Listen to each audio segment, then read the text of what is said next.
Just tell me if I'm still in the shot. You're still in the shot. You gotta lower it a little bit.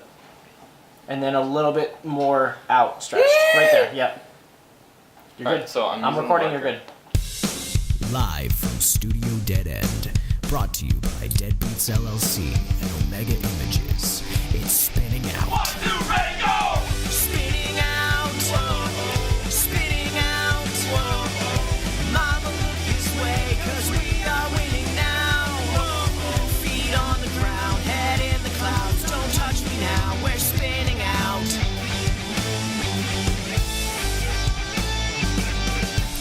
And now, the man of the half hour. It's Woody. Alright, recording, and I'm gonna have to fucking do the mic check every time. Yeah! It's green, it's a go, and action whenever you guys are ready. It's green, it's a go. You heard it first. Here, live, now. We're not live. In the moment we are. I'm wearing this scarf because this guy can't handle pasta, apparently. Oh, you're just gonna tell everybody that I've been farting this whole time. You just did. I said you can't handle pasta. That can mean anything. So, loophole, I win. Sweet. This is Cody. You know me. Do they? I don't know if we formally introduced you. You're just the guy we pan to sometimes. I'm Cody. Go on. What do you want to know? I'm one of the producers of this show. I know this guy. It's true. Thank you. Riveting. Riveting stuff. I could go into more detail about our intimate relationship. Well, we're switching things up today, people. And not just today. Every day. Until we decide to switch it up again. So, it's called Living Life in the Moment, and fuck it. Let's just do what we want. We've got some releases. It's Friday the 22nd. Attila, coming out with Villain. Hardcore stuff. I like Attila, they're good. Yeah? Yeah. You know Attila? Oh yeah, I've heard them before, yeah. Nice. Yeah. That's pretty cool. It's because they're heavier. Yeah. That's like That's fair. more of what I like. That's pretty cool. Good for you. Dead Ships. Don't know them. I didn't either until I found them. Dead are an arrival from Stay Sick Recordings, who is owned by Franz, the lead singer of Attila. Are they heavy too then, Dead Ships? Yes. A little bit. Cool. Not as heavy, but still heavy. Okay. Punk heavy was the 3 main. Blood Youth from Rude Records is Starve. The finger thing was Yes, I a realized. minute counter. Yeah. Okay. Thank you. I don't really know much about him, but my boy Avery said, let's look at Blood Youth for when we write music. And I was like, yeah, sure. Shout out Portland. Oh. He has a beard. He wears glasses. He plays the bass. Shout out. You're probably not going to watch this until I tell you to, but shout out. What up? Carried Away from Canada. Start Over EP comes out today. They are the least heavy band on the list. So, we got some news. That's why Cody's here. Oh, news. Yeah, news. Sweet. We're going off script, baby. We don't have a script. That's why we're off it. Boom. Some tours. You want to do tours first? Yeah. Bless the Fall. Bo Boken announced a tour with Slaves, Capside, and Glass Houses. Oh, that's a wicked cool tour The poster. toe poster will probably, hopefully, be popping up so you all can see it. Depends on how lazy we are this week. Can So, I yeah. scroll or? Oh yeah, actually, let's do it that way. Scroll it. What do we got? Tell me We got about a picture of people at a show. That is Felicity. That's a lot of. Oh, that's Felicity. They just came out with their Old Abbott's EP. Yeah, we talked about that last week. A week ago. Is that the whole band? There's like 20 people on stage. Okay. It is the band at one of their hometown shows for the EP release, and that's all their closest friends on stage. Cool. And it's a picture by Anthony. If you happen to be watching this, give me my. I don't know. Oh, the name of the file has his name in it. yeah, I want it to does. give him credit. I don't know what I did. Nope, that zooms. I can't. Anthony. Oh. How do you go back? The button. Oh, I got it. Maybe. I don't know how to work phones. Okay. How do you work this thing? Anthony Catalano. Well done. Like that picture. Like the boat. I Prevail, a band. They're doing some fucking shit, man. They're back. They just announced their new album, Trauma, coming out at some point. And they are holding the first single for ransom. They're holding it for, people have to pay ransom. for it? So People have to pay for singles normally. That's how the music industry works. So they want 100,000 likes. So they're just not going to release their single. They have 2,000 likes right now. Yeah, so that's not going to happen. Knuckle Puck! Yeah! Knuckle Puck and Citizen added a tour with Honey and Oso Oso. I'm just thinking about the Mighty Ducks. Did you see they recently reenacted the V Formation? That was 7 months ago. That's fucking recent. Please. Okay. Did they play hockey on stage? No, I think While they they're were from playing? Indiana. The Mighty Ducks were from LA. Oh no, that's not true because there was snow. Where did that movie take place?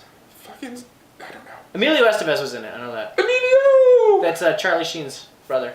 Whatever happened to Charlie Sheen? Cocaine. A lot. Charlie, if you're watching it. If you're watching it, fuck, come on the show, dude. Remember the second episode we talked about festivals? Next week, 2,000 trees. It's a lot of fucking trees. Like one of the forest. festivals I told you guys to look out for, they did a tweet. It's really ominous. Something's stirring in the trees. And you're gonna find out what it is. ... It's a music festival. 1 week today. They could have picked a more ominous picture. They could have. It's like a very sunny, That's like well-lit the most ominous walk. you can get for the UK, probably. No, it is not! Where else are you gonna find more ominous trees? Anonymous ominous trees. Nottingham Forest. What kind of trees in Nottingham Forest? I don't know. Fucking just a bunch of trees, but it's like dark and gloomy. Are you basing this off Harry Potter? Sherlock. BBC Sherlock? Yeah. Oh, Benedict. If you're watching. Oh, fuck, Benedict, if you're watching, come on the show! Coming up next. Sniffing. Not me.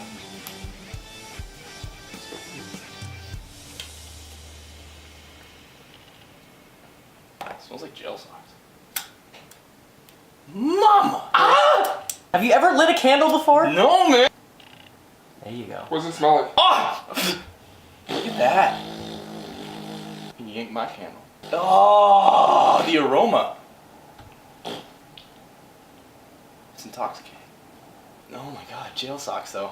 They're in the studio this week, man! It smells like Thanksgiving, bro. Smell this, people. it's- You can smell it. Yeah, that's good shit. He doesn't have voice markers.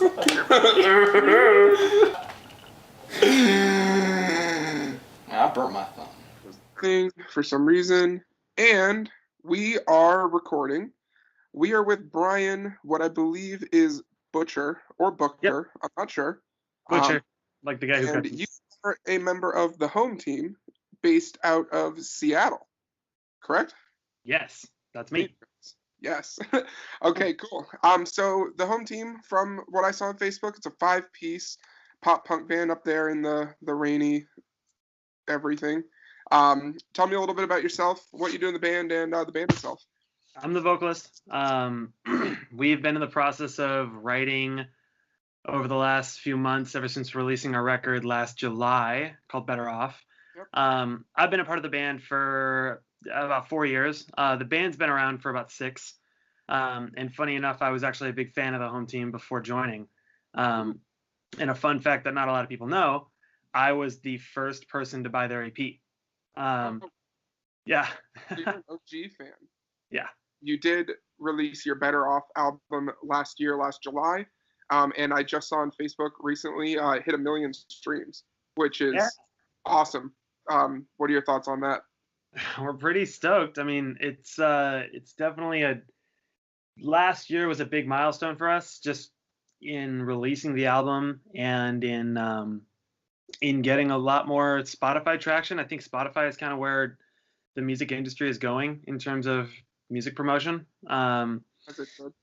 Yeah, and we have Revival Recordings to thank in big part because they've just really had our backs in terms of getting this record the most attention that it can.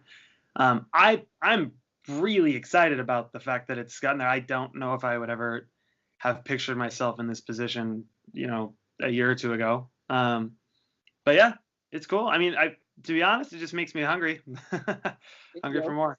I know you just got finished with the tour with Summer Wars, an acoustic tour.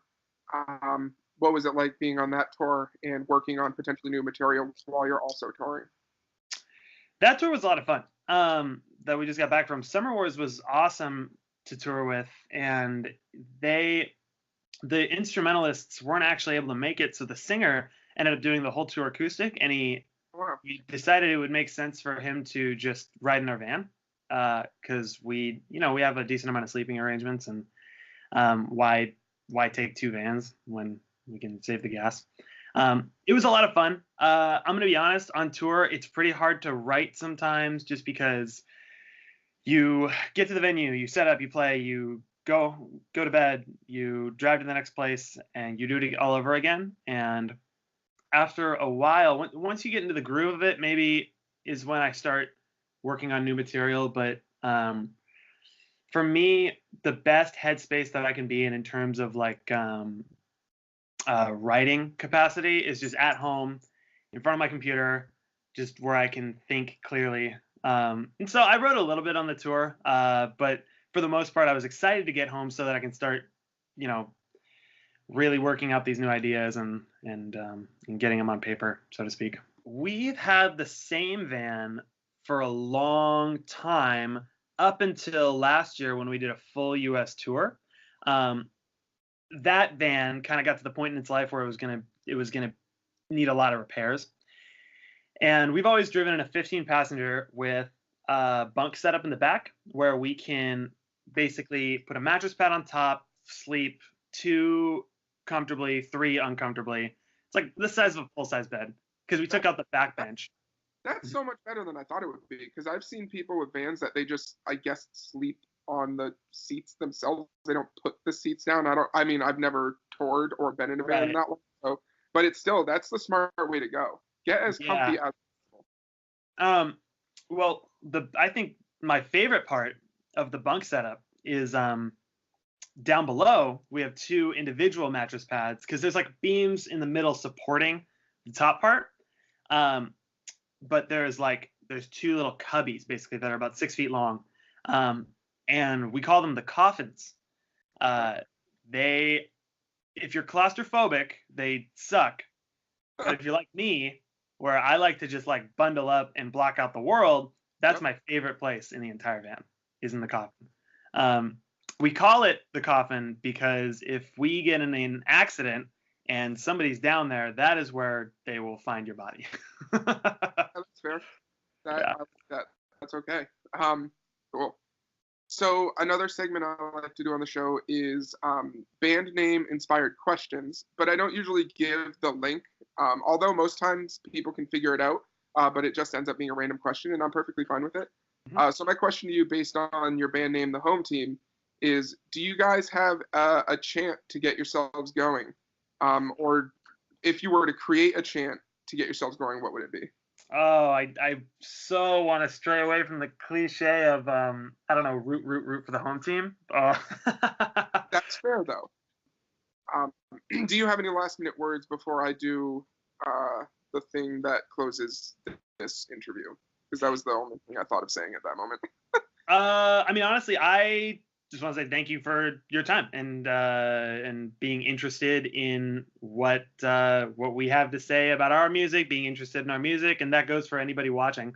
Thank you for your interest. It's what keeps us going. And this has been Brian Butcher, vocalist of The Home Team, based out of Seattle. Check out their album Better Off, released last year. Let's get that up to 2 million listens. Check out some acoustic stuff coming out maybe soon. New record, new demos. A lot's going on, and we can't wait to see more from you, man. Thank you so much. Look at us pressing buttons to be able to listen to these words. The mic is on. You had to press the button to listen to the words that we're saying. No, it's a switch that I forgot to flick last week. Both of us have. That is, we're passing notes in class. It's a guitar pick. Can still be a note. It makes notes. Yeah, damn it. You know who should pick up that story? Epitaph newspaper. I have sausage fingers. And I was typing up my daily, yo, what's up, pop punk news. Sure. And I tried to tag Epitaph Records, and I sausage fingered it, and I guess I typed in Epitaph News and just tagged them. And so this happened, and they were like, this is a newspaper, not a record, and they were super salty about it. I don't know their intentions. It's the internet. Anything can happen. Or I'm reading into it completely. But shout out to Epitaph newspaper. If you're watching, come on the show. You can definitely follow me anywhere. If you see me in town, just follow me, man. You got a big fucking yellow sweater. I've been walking a lot recently. But Twitter, you want to follow me on Twitter though. It's probably better because there's not much going on here. Thick Woody, WOODYTHICC. Other way around. That's the hashtag. Hashtag Woody Thick. I mean, shout out to Jeremiah from Scarim. Don't know how to pronounce your shit, but management, you killing it, man. The Home Team, it was great. I had a lot of fun with those guys. And Max sniffed something, so we're proud of him. we'll see you next week for number 9.